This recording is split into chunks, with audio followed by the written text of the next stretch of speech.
Hi everyone, this is the Recreate podcast with Michael and Teresa, where we talk about our favorite TV shows.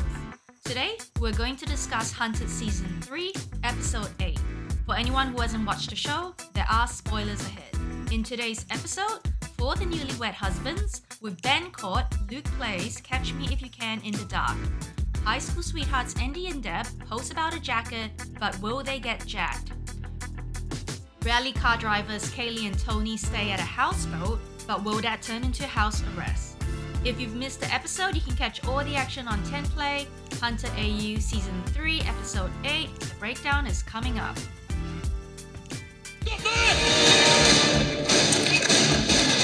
Blue, go! Blue! We've got to run it this way. We're going to run it generally toward the east. Go! East toward the creek. Good job.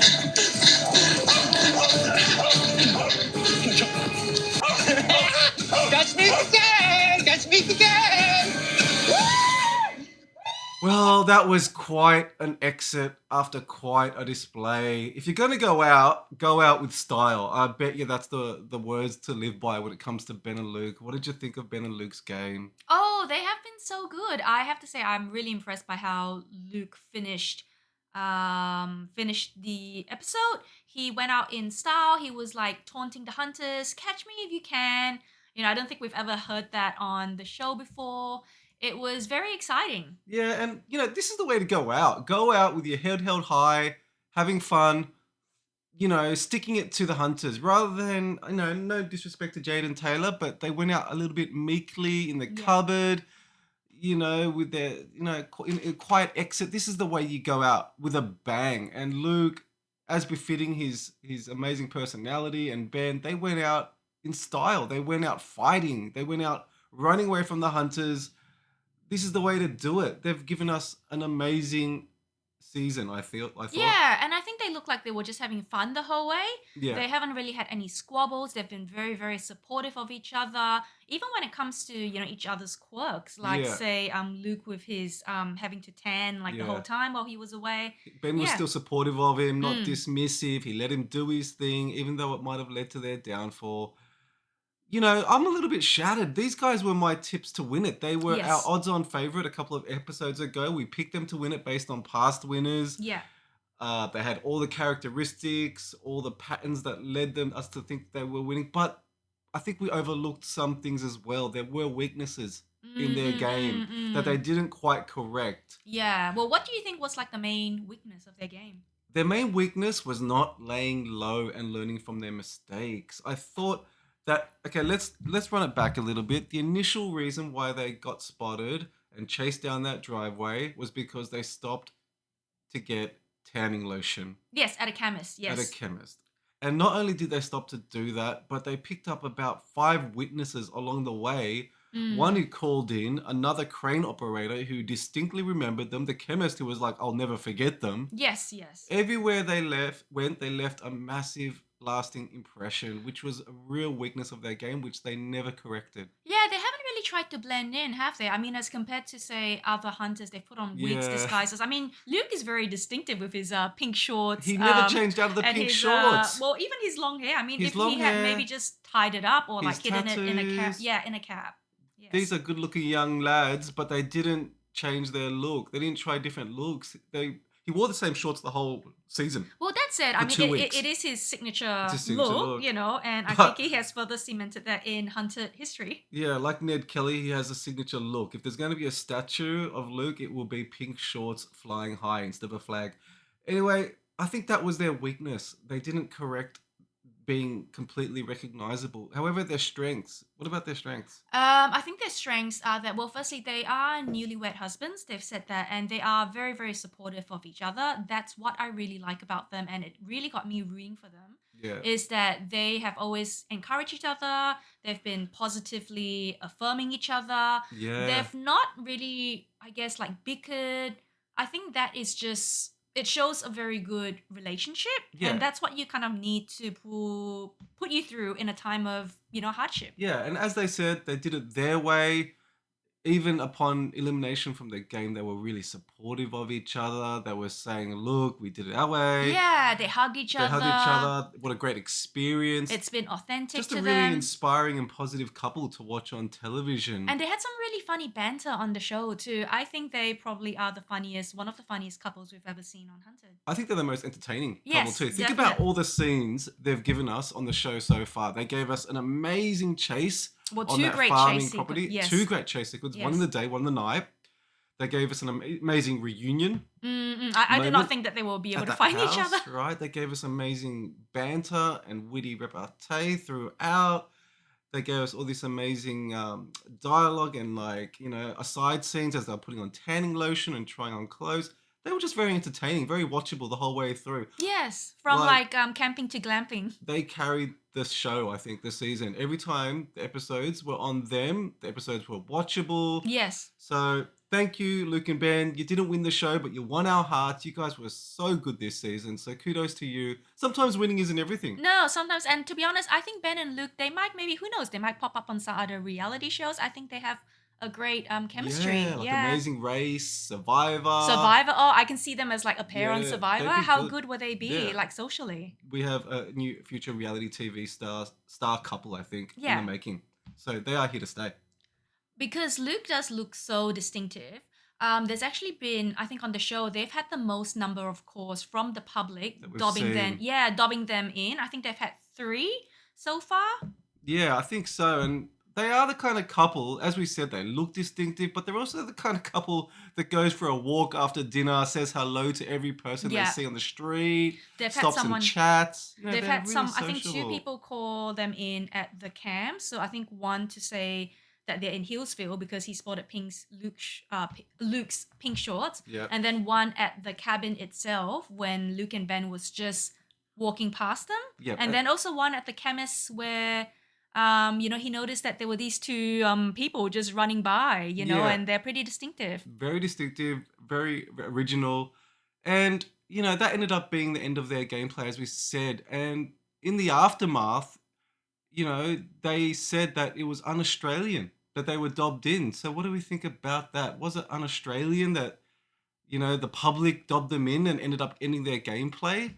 I think for me, it's not something that I would do, but I can see why for this, because it is a reality show. Yeah. I feel like if the public doesn't call in, there actually wouldn't be that much drama. I think the public is encouraged to call in, and it seems like there was a reward of about $250 to $500 as well. Not a lot of money, if Not we're a honest lot. about it. Not a lot. I think a lot of it speaks to the vigilante, outlaw, Ned Kelly, battler attitude and spirit of Australia, right? That we don't conform to authorities, that we don't help the police. There's that outlaw spirit, Wild West, romanticism of being an outlaw that Australia still has within itself. And so when they said in media following their exit that, it was un-Australian, that dibber dobbers wear nappies, that snitches get stitches, I think it spoke to that sort of approach and attitude that many Aussies have. I mean, Australia was founded as a colony of convicts, let's face it. So we've always had this spirit that has been anti-copper, So I guess on one hand, you could say it is quite un-Australian. But then again, On the other hand, this also is a reality it is TV really show. showing that they are meant to be criminals, and without law and order, what do we have? So I don't know how I feel about it. I think on the one hand, you need the public to play that role in society, but also on the show. Otherwise, you have bedlam and you have Yeah. anarchy, right? Well, let's just say if there was a real fugitive, not someone who's on a Yeah. reality TV show, someone who, maybe is carrying a knife, like, Sure. like say like the Bondi, the Bondi guy. I mean, Okay. what would you Yeah. not call him in? Snitches get stitches. Well, no, everyone's going to get stitches if we don't call the police. That's true, right? And so, in society, we need to enforce laws for each other so that we live in a better, safer community, right? And the show relies on that approach to allow for a proper opposition to these fugitives. Otherwise, it would be almost impossible to find them. Yeah. Well, I think it's a worthy debate. There's pros and cons to each one. I guess maybe it just really depends on the situation. It depends on your attitude, Yeah. your upbringing, your thinking behind it. But yeah, I do feel for Luke and Ben because without the calling from the public, without the community help, maybe they would still be playing. But But it on the other wouldn't hand, nearly have been as exciting. yeah, and on the other hand, though, it was their own fault for not really disguising as well as they could have Yeah. by making themselves a little bit too distinctive. I think, sure, they can blame the public, but it's also on them a little bit. I think they have to take a little bit of ownership. Yeah, that's Maybe. true. That's Anyway, true. let's underline it with what would you give them for their gameplay? Oh, I'm gonna give them a very good, probably solid A minus. Wow. To be okay. honest, I think they just kind of like stopped short of getting to the very end. Yeah, true. But the whole game has been great. And probably they just stuffed up a little bit on maybe not being in disguise. But Yeah. like they said, they ran out of their friend's house without any of their baggage. They had no clothes. Yeah. They had no food. So to be honest, I gotta give them a little bit of credit there. Yeah, I think it's a very solid A minus for me. Okay, I give them a B minus. I think they made a lot of mistakes, but on the other hand, they scrambled very well. We've never Yes. seen a couple scramble this well, recover Mm. brilliantly. Mm. Even though they were low on resources and all this other stuff, they managed to use the people around them in a positive way to build their game back up. They had lost everything, let's face it. They were on the run and yet they were still able to recover. That speaks to Yeah. their amazing social skills and And social game and resilience. resilience. Any other game, these guys might have gone far, but this is Hunted where you have to lay low, you have to be in disguise, and you have to get away. Not attract attention, but you have to get away from attention. Well, they do kind of draw attention, but Yeah, they like do. you said, I think it's a great game. They definitely added a lot to the episode, Yep. and we're all the more richer for having seen their gameplay. Yeah, look forward to seeing more of them in the future. Thank you, Ben and Luke. Ben, you guys were amazing. The husbands from Victoria came up short, but amazing gameplay. Most entertaining couple of the season by far. We move on to Andy and Deb, who are high school sweethearts. And we haven't actually seen very much of Andy and Deb. They've been very, very cautious. They haven't made any slip ups.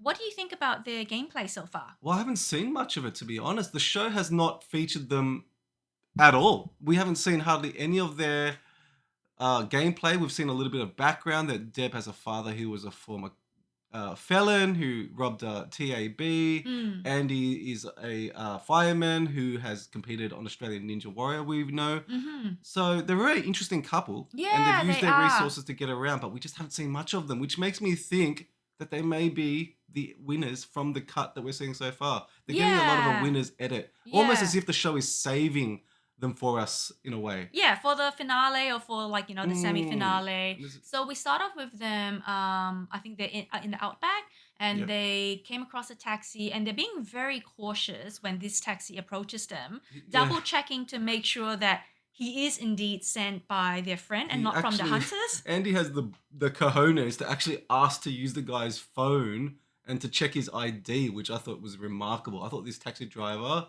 with his shaved head and ZZ Top bit was going to give him a headbutt.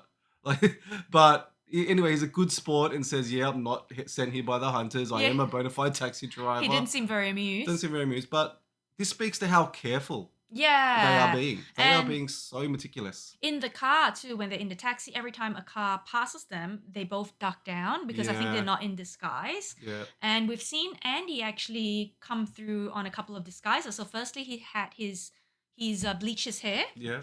and then now we see Deb shaving his head. So they have With throughout, some sheep shears too, Yeah, which is dangerous as hell. Watch those throughout, ears. they have been in disguise. Like Deb is always has on a wig because she's got very noticeable blonde hair. She's always had on like a dark wig. So Yeah. they are being very, very careful with their appearance. Yeah, very much opposite to what Luke and Ben have been doing. They Yeah. are being very, very careful, very cautious, not afraid for no one to notice them. They don't want to be noticed. They don't this want to be couple. noticed. They just want to be like the Yeah. people just, around the neighborhood. Yeah, and Andy talks about his strategy and their strategy for this show, which is something that I think you need. You need almost like a rule book or a Mm. philosophy to live by. So almost like Robert De Niro in Heat. If you see that heat around the corner, you have to be gone in 30 seconds. They have rules too, just like De Niro. 24 hours in a spot before they move. Mm-hmm. They always stay with strangers, Mm. and they always plot an escape route. Mm, mm, mm, mm, So mm. this reminds me of Heat. This reminds me of De Niro, right? Yeah. And so they are very careful, very meticulous. They've planned this out. They've thought this out.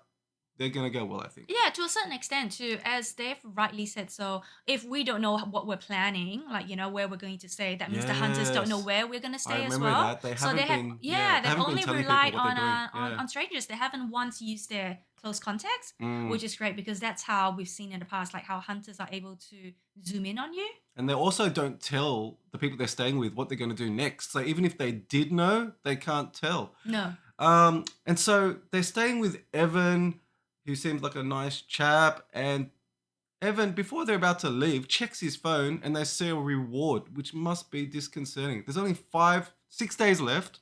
And they see this social campaign with a reward, their faces plastered all over Facebook. And that gives them a light bulb idea.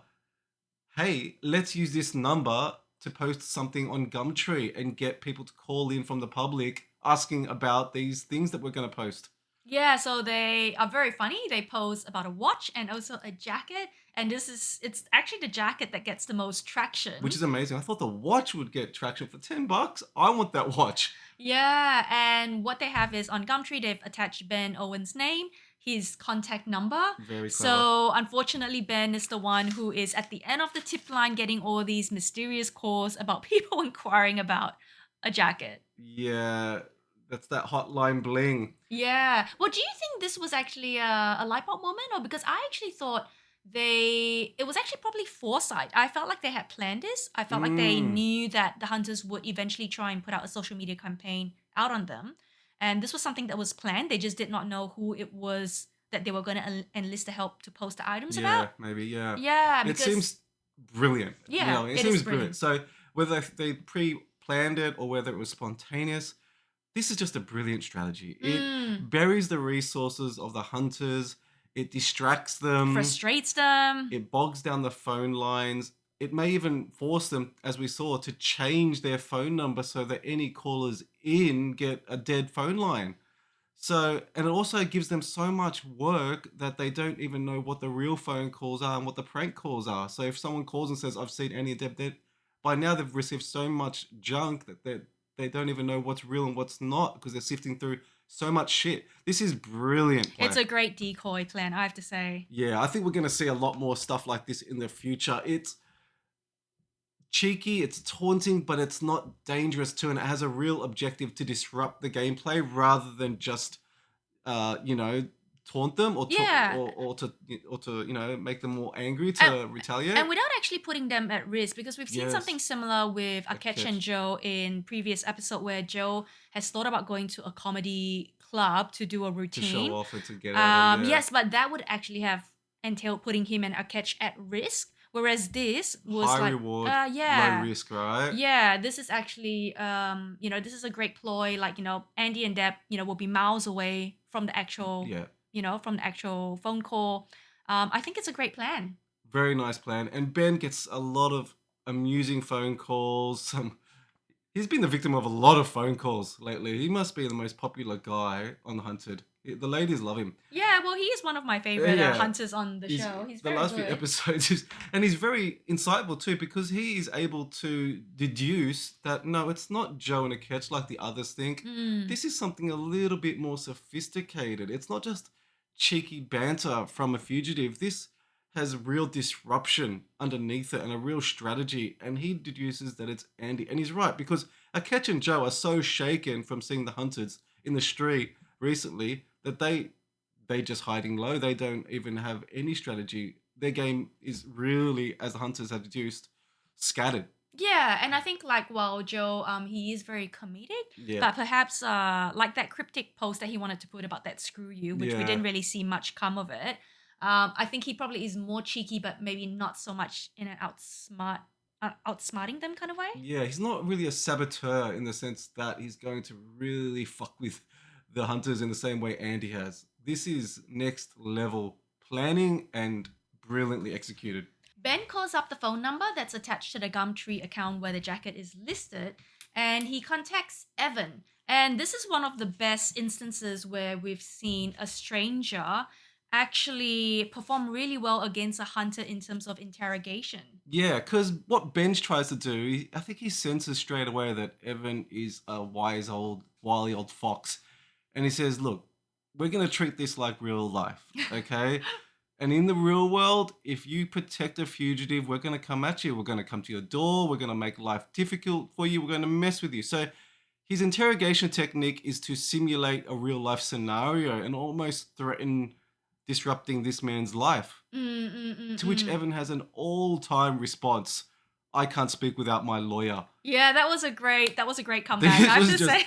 This is what you say to everybody. Either no comment or I need a lawyer. Lawyer. Yeah. Lawyer. And I think this also speaks to Andy and Deb's game, because not only have they been flawless, they haven't made any mistakes, but the strangers that they've enlisted help with have not made a mistake as well. Yeah, They haven't given them up. They haven't, divulged any extra information. They've all been pretty close-lipped. So I think they're very good at picking who they enlist help with.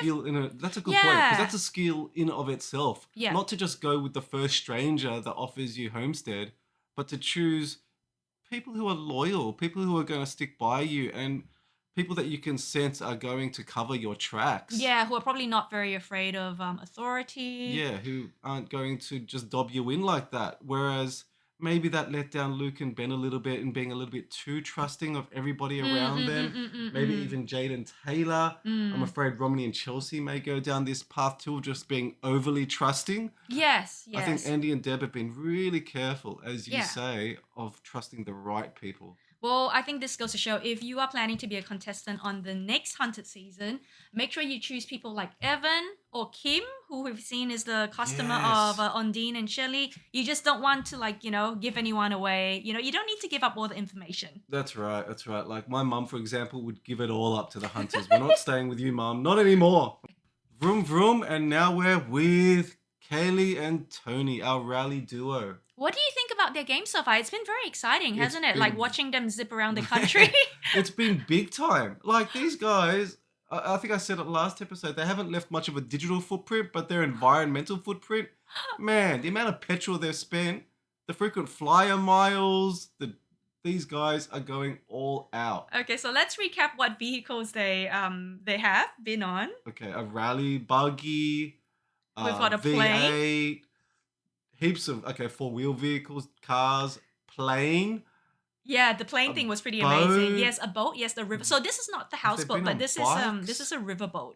They've been on every transport there is other than hang gliders and parachutes. Yeah. These guys are just showing off now, but thank goodness for them, because they are offering so much spectacular scenery, flyovers, overheads, vehicles, just really cool stuff that we haven't seen on the show before. Almost as if thanks to these guys, the budget of the show seems to have doubled just because of all the vehicles these two have hired. And it's cost the Hunter production nothing. They should be paying these two for being on the show for future seasons because of how much they've blown up the travel expense and the budget for the show. Yeah, I have to say, I think their travel have really added a glamour to the fugitive style. I mean, this is not what travel that you would necessarily associate with fugitives on the run, but they have really gone out in stagecoach or a bus or a train. These guys are doing it in style. So they've mainly relied on their rally contacts so far. Yeah. And how do you feel about that? Because most of it seems to have been close contacts, haven't it? Yeah, they have a massive rally network, which is a large community across Victoria. I don't know. I'm skeptical. And as we see, the hunters sort of track them down because of it. Just a side note, the rally driving community, let's face it, this is an affluent community. They seem like they're pretty well to do, yes. It's expensive to go car racing as a hobby, okay? You have to buy a car as your hobby, not as your transport, but as a hobby. You have to pay for the repairs, the tires, which are thousands of dollars per race. They have to be new each race for qualifying, let alone the race. They need to be new. This is very expensive. You need the time to go driving, to go competing in these racing contests. Yeah, it's like horse racing, but but vehicles. Yeah. So needless to say, this is a well-to-do community that they're hanging out with, a very passionate community, but a community that has money, Time. transport, and time, as you say. Mm. So this isn't like plugging into the comedic network or my freaking cheap ass friends. These guys have got it, mate. And so they have connected themselves with a very affluent, well-to-do community that have multiple homes, multiple transports, means to get here and there, and time to do it. So this really behooves them and plays into their favor. We see the problem with Kaylee and Tony using rally contacts is that the hunters very quickly jump in on some of their contacts, namely Simon and his secretary Kate. So they arrive at their offices and manage to plant some listening devices. Yeah, I don't know. Is this legal? Yeah, they must have gotten some kind of release form that allows them to do a blanket bugging of everybody they come into contact with, because this seems highly illegal, but nevertheless entertaining. But like the House of Pain, they jump around from Eli to Simon to Jackson to Kate and end up finally at, I think it's Eli's house. It is at Eli's house. So Katie mentions on the phone, they're onto us, they're onto you. We need to throw it onto Simon. Thanks, Katie. That the fugitives are actually with Eli, something like that, Yeah, right? so it's a little bit of like a roundabout, but basically they are using their rally contacts. Yes. And pretty soon it leads to Sue and Neil, who's also a rally contact, but who are actually housing Kaylee and Tony at their houseboat. Yeah. So this but is before then, they go to a cat sitter. yes. Have you heard of cat sitting? Yes. One of my friends has used cat nannies plenty of times, and you do hire one when you go on holiday. You don't want to leave your cat alone. So what happens is the cat nanny will check in probably every once couple of days to make sure they have food, that they're okay. You know, they can be let out a little bit if they're indoor, outdoor. This seems like a dream job. This sounds like being a cat. You know, I always wanted a cat's life because all you do is sleep all day. Next best thing is to look after cats as a job. You've got that. You've got two But cats. to get paid for it, I mean, what a life. Wow. I'm going to look this up. Okay. So, yeah, as you were saying, they end up at Lake Eden. Eldon, Yes. something like that. Lake Eldon, a very, very nice boathouse. Okay, so this is not what I expected for a houseboat. I thought it was maybe like a dingy little, like very small boat, you know, with just a little bit of shelter on it. But this one looks like a floating hotel. This is a floating mansion. It's got 3 stories. It's her second residence. It's got like a floating TV screen. It's amazing. It's beautiful. This is the way to live. I know. And for dinner, I think Sue and Neil, their friends, have sat down with Kaylee and Tony. They're having wine and steak. It's a very proper It's dinner. a criminal's life. Yeah. They are living to the fullest. It's spectacular. Wow, who knew that this place, it's beautiful. And what a way to live. As they say, this is a convict's life, you know, a criminal's life, and it's hard to give up. Yeah, and it's a great setting too, because it really brings a sense of scale and glamour to the Serenity, episode. as Yes. we say later. Yes. Yeah. And what happens next? We find out that the hunters have been to visit Jackson, their son. And after hearing this, they don't move. No, they don't move. So I think they go down to Bonnie Doon. And this is where I think I get a little bit confused, because they're talking about the Serenity at Bonnie Doon. Yeah, And I okay. haven't seen. Okay, so anybody that's un-Australian doesn't know, this is a reference to the great Australian film, The Castle, where they go to their holiday house in Bonnie Doon and then comment on the Serenity. And now, to this day, the local residents still reference that freaking film. They must get sick of it every day saying, "Where do you live?" Bonnie Doon. Oh, how's the fucking Serenity? It must get old. But nevertheless, they keep on making the joke. Wow. Anyway, shout out to Bonnie Doon. It looks beautiful. I mean, on the show The Castle, they make it sound like a total shithole. But obviously, it's become a nice place, and with a very well-to-do people. Yeah. Beautiful houseboats. There is a marina of over There's a 700 marina. houseboats. It looks spectacular. It does Lovely not restaurants. Yeah. It looks like the place to be. So times have come up for Bonnie Doon. Yeah, should have bought a house there ages ago. I know, right? After the castle.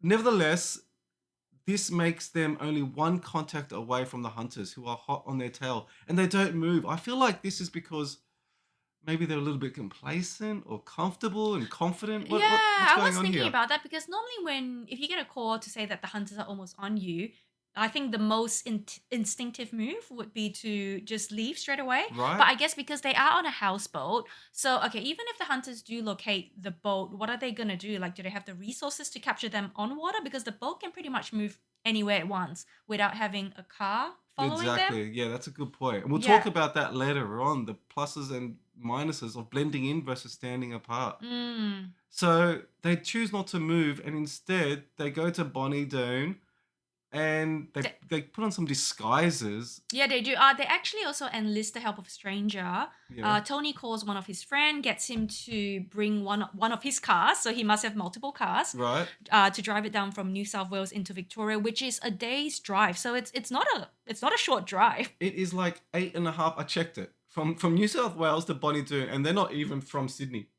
so it's probably more than 8.5 hours drive from where they are to Bonnie Doon. And they've just called out of the blue a friend, hey, come past mine, get my car, bring Yep. some cash, Like a real getaway.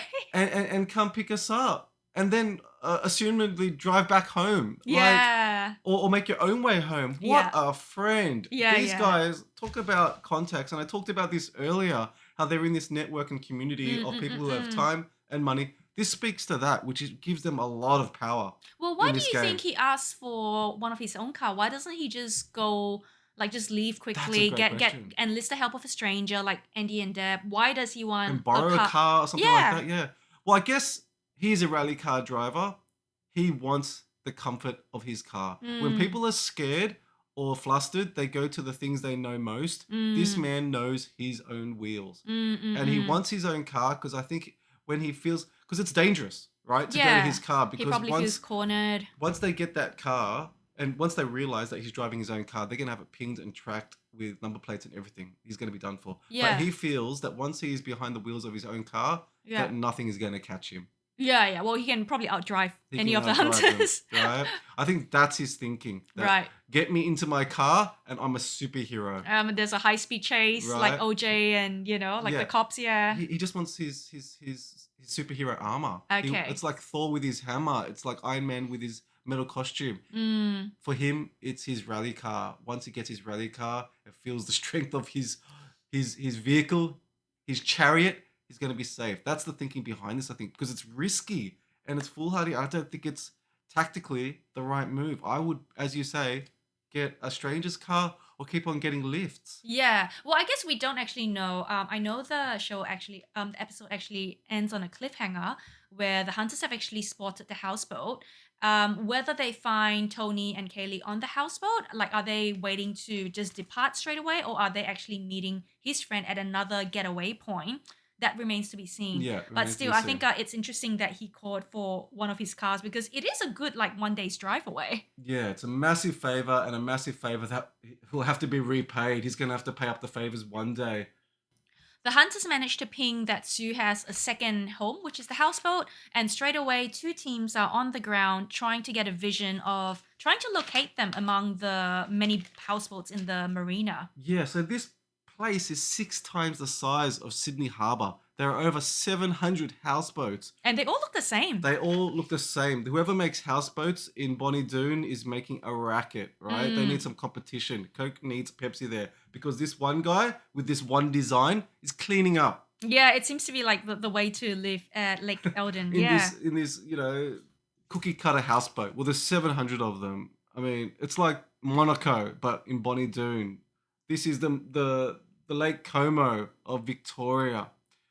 And Very, very impressive. Very impressive. But before they go, they start spraying some shit on his head. Oh, yes, the hairspray. What is that? So that is, I believe, for people who have grey hair. So a lot of people with grey hair, they probably dye their hair black.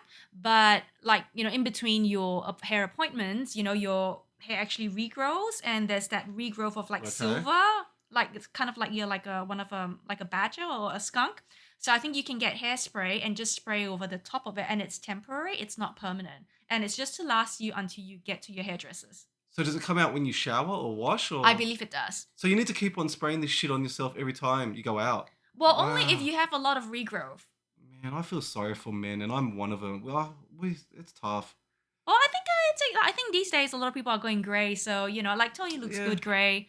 I think it's just for disguises. It doesn't really help his disguise. He's still Tony, just Tony with shit sprayed in your hair now. Yeah. There goes Tony with shit in his hair. Anyway. So we go back to the hunters have deployed 2 drones, so Sparrow 1 and Eagle 1, and we Massive. get a really good view of the marina, how big it is, how many boats there are, and like it seems nearly impossible to be able to locate the houseboat, which is called Indigo.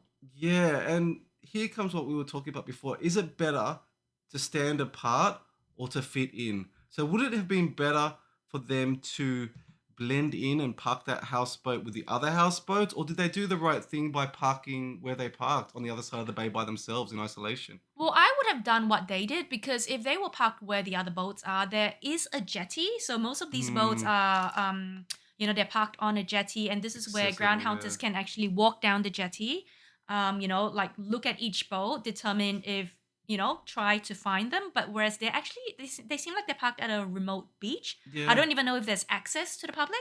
That's true. So it's harder to get access, but on the other hand, you're immediately identifiable as Yes. they are. Yeah. But yeah, you're right. Once they do get identification, how will they get to them? On the other hand, if you blend in plain sight, maybe it's harder to recognize you because maybe, you're just going to see 100 houseboats rather than the one that you're looking for. Yeah, I think in this case, Kaylee and Tony, they might not have thought that the hunters were going to use drones in this instance. They maybe thought they Right. were just going to go, boat by boat, jetty by jetty, Right. on foot. Right. Yeah, which maybe explains why they have not yet left.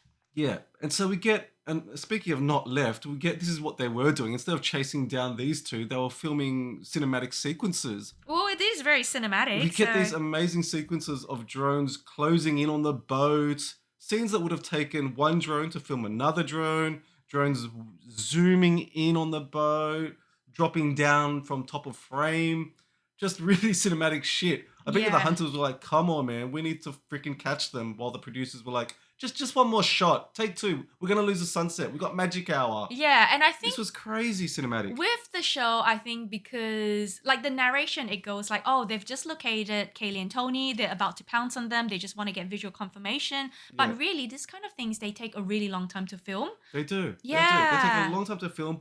But thank God they did film it because it looks absolutely spectacular. The way they cut and shoot this sequence from the drone closing in on them, then you see the hunters on the screen seeing the name Indigo, then they look to their phone, you have a shot, the close up of the phone with the name Indigo, and then they cut back to the boat with them getting ready on the boat. This is storytelling. Yeah, it is. This is storytelling through images, right? Yeah. The drone, the images of the drone, the photo, the boat, the characters, looking close-ups. It would have taken at least half a day It to would have film. taken a lot of extensive Yeah. filming, but together what you have is an amazingly cut and shot sequence Yeah, and that really makes it. yeah, that takes probably like all of 10 minutes in the episode, and you think it just maybe takes 10 minutes, but it No, takes a this whole takes day to time. set up, to film, As to I've get the said- right framing. Yeah, as I've said, I'm a next editor and a filmmaker. This is the kind of stuff that really lends scale and grandeur to the episode and really gives it a touch of style, makes it feel like a real thriller. But shit, man, it would have taken ages to film. So very interested as to the state of Kaylee and Tony at this very point, because obviously they had time to film this cinematic shit. So they're not too they're not too rush into like, oh, we need to catch them straight away. Exactly. Yeah, That maybe. tells me that either Kaylee and Tony are gone, Yeah, or they are comfortable with them sitting where they are while they try and book a freaking boat. yeah, or maybe they are quite comfortable with letting them go, perhaps, so that they can have another exciting, sequence after that. I mean, how exciting would it be if Tony gets on one of his vehicles and goes Right. zooming down the highway? I think it's so funny. Imagine Kaylee and Tony looking up and seeing the drones and thinking, they're closing in on us. Oh no, wait, they're shooting B-side. It's fine. They're making a movie. Yeah, we've got a couple of hours. We've got a before couple we of can- hours before we go. So, before we wrap up, what's going to happen in the next episode? Are they safe or what? Like, are they going to get away? I think that they're safe for now. We have, so they've got 6 days left. I feel like in the next 6 days, they're probably gonna try and catch 2 teams, Yeah. but they might leave like maybe another 2 to go on to extraction point because Right. I don't think there's going to be an exciting finale if if all Of teams are course, captured. Yeah. And you know what? We've never had an entire team make it to extraction. We've only had half teams. So whether that's intentional or not, we've only had individuals from the teams make it to the end each time. Mm. And each time, we've had one person from 2 teams Yeah. making it to the end. Never just one team, never a whole team. Well, So- maybe they might switch it up this time Yeah, because who I mean, knows? I thought like Luke and Ben were gonna go on to the finale Yeah. for sure. Not to say As it's with- rigged, Yeah. but that there has been a pattern. I don't know. I think they feel a little bit out of touch for the hunters. I just cannot see the hunters getting a boat license, getting a boat, learning to drive a boat, crossing from one side of the water all the way to the other in that boat, or hiring a boat, hiring someone to ride the boat. All this takes time, expense. By then, Kaylie and Tony, I think, are going to be long gone. I just think this was just, even though it's seemingly risky, I think Kaylie and Tony have a lot of outs here that are going to be difficult for the hunters to close in on and close the distance. Anyway, I can't wait for episode 9. It's coming up this Sunday. We'll see how it goes. Yes, Anything very, else? very excited. I hope Kaylie and Tony get away. I think they are one of my favorite couples next to Andy and Deb. Like, I'm also really excited to see what else Romany and Chelsea get up to. We haven't really seen them feature very much. So, yeah, let's, can't wait for the next episode. Yeah, only a few days left, 5 days left. So it's closing in on Extraction. Okay, great, guys. So this is a wrap up. Thank you for listening to the show. This is the Recreate podcast by Michael and Teresa. You can find us on Recreate on TikTok and Instagram.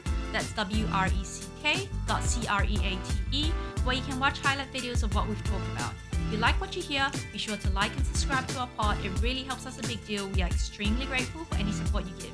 We'll be back shortly with the next episode, which I think will be super exciting. So stay tuned. See ya.